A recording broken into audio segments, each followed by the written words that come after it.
Welcome back ටු Ceylon pride YouTube channel. අපි හැමෝම සමාජ ජීවත් වෙද්දී අපිට සිද්ධ වෙනවා එකිනෙකා සමග කමියුනිකේට් කරන්න.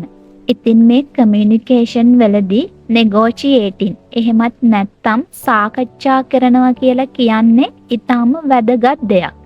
සක්සස්ෆුල් නෙගෝෂියේටින් කියලා කියන්නේ ඔයා ෆැන්සි වචන පාවිච්චි කරන එකවත් ඉවරයක් නැති ටිප්ස් භාවිතා කරන එකවත් නෙවෙයි. ඔයාට පුළුවන් නම් ඔයා සාකච්ඡාව පටන් ගන්න හේතුව අවසානයේ සක්සස්ෆුල් කරගන්න මයින්ඩ්සෙට් එක සහ ටෙක්නිෂල්ස් මාස්ටර් කරන්න අන්න ඒකට කියනවා සක්සස්ෆුල් නෙගෝෂියේටින් කියලා. බිස්නස් ඩීල් එකකදී එහෙමත් නැත්නම් ඔයාගේ සැලරි එක පොඩ්ඩක් වැඩි කරලා ඉල්ල ගන්න. ඔයා මාකට් එකට ගියාට පස්සේ ගන්න බඩුවල මිල චුට්ටක් අඩු කරගන්න. ඔයා කොහොමද නෙගෝෂියේට් කරන්න ඕනි කියලා අද අපි කතා කරමු. මේ වීඩියෝ එකේදී නෙගෝෂියේටින් ස්ට්‍රැටජිස් 10ක් ගැන අපි කතා කරනවා. ඔයාගේ ජීවිතේ හැම තැනකදීම ඕනි වෙන මේ දේවල් දැනගන්න වීඩියෝ එක ඉවර වෙනකම්ම අපිත් එක්ක එකතු වෙලා ඉන්න.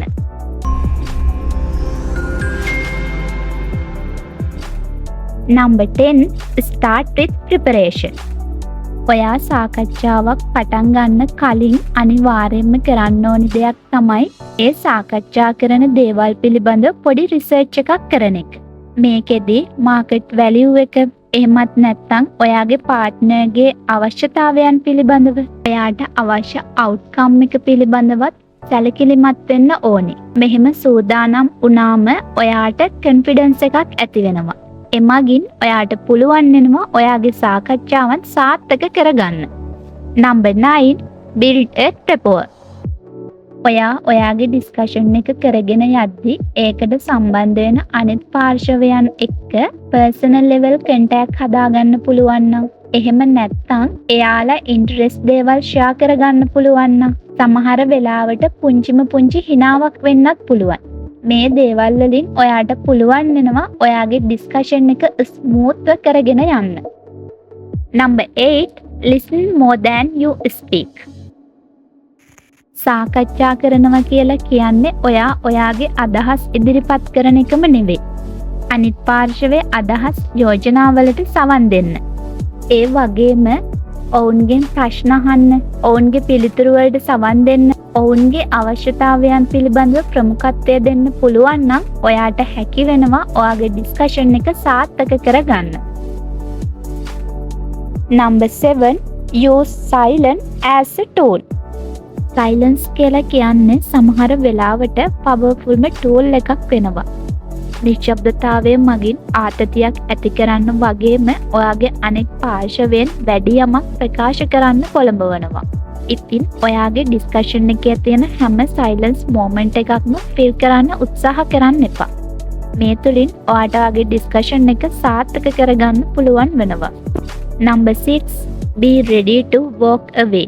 Stronger negotiator කෙනෙක් දන්නවා නෝ කියන්න. එහෙමත් නැත්නම් එපා කියලා කියන්න ඕනි මොන අවස්ථාවේද කියලා.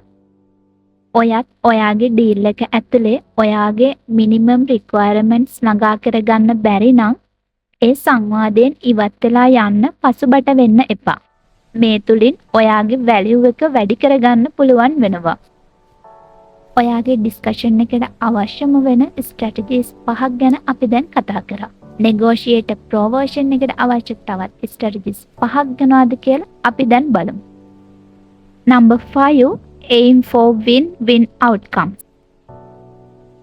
සාකච්ඡා කියලා කියන්නේ ඔයාගේ අනෙක් පාර්ශවය ප්‍රෙෂර් කරන එකම නෙවෙයි. ඔයාට වගේම ඔයාගේ අනෙක් පාර්ශවයටත් වටිනාකමක් නිර්මාණය කරන්න පුළුවන් නම් ඔයාට පුළුවන් වෙනවා ශක්තිමත් ඩිස්කෂන් එකක් ගොඩනගා ගන්න.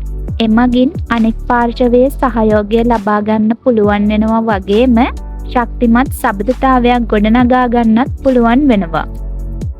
Number 4. Stay calm under pressure. Emotions කියලා කියන්නේ සාකච්ඡාවකදී වැදගත්ම දෙයක්.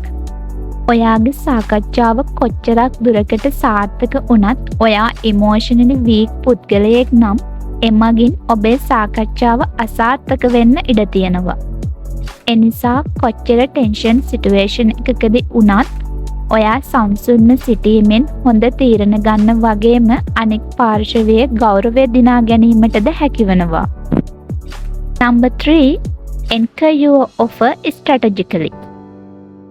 Offers එහෙමත් නැත්නම් දීමනා කියලා කියන්නේ ඔයාගේ සාකච්ඡාව පටන් ගන්න හොඳම පොයින්ට් එකක්.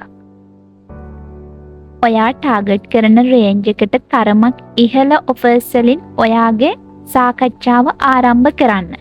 මේ තුලින් ඔයා ටාගට් කරන රිසල්ට් එකට ඔයාගේ සාකච්ඡාව අරගෙන යන්න උපකාරී වෙනවා. Number 2. Know your leverage.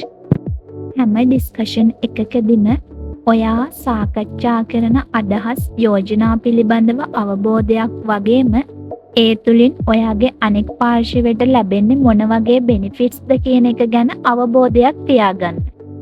මේ තුලින් ඔයාට ඔයාගේ වටිනාකම් පිළිබඳව අවබෝධයක් වගේම ඔයා ගැන ශක්තිමත් හැඟීමකින් සාකච්ඡාව ආරම්භ කරන්න පුළුවන් වෙනවා. Number 1. Always close with clarity. පැහැදිලි කොන්දේසි නොමැතිකම නිසා බොහෝ සංවාද බිඳ වැටෙන්න පුළුවන්. මෙය වළක්වා ගැනීමට ඔයාට පුළුවන් ඔයාගේ ඇග්‍රීමන්ට් එක සමරයිස් කරලා හැම ඩීටේල් එකක්ම කන්ෆර්ම් කරන්න.